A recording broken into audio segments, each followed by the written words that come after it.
ਤਾ ਧਿਆਨ ਨਾਲ ਵੱਟਾ ਮਾਰਨ ਲੱਗਾ ਹੀ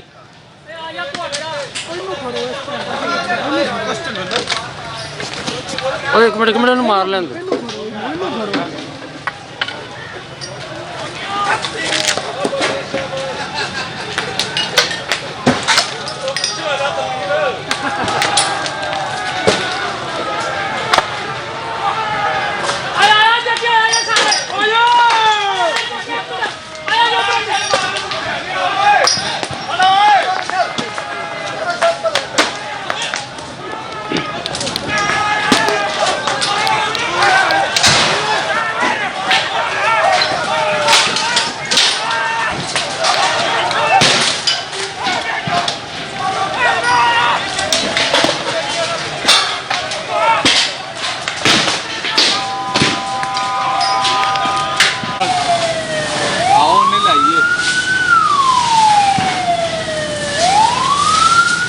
जावे ना अच्छा इधर ही भाई इधर ही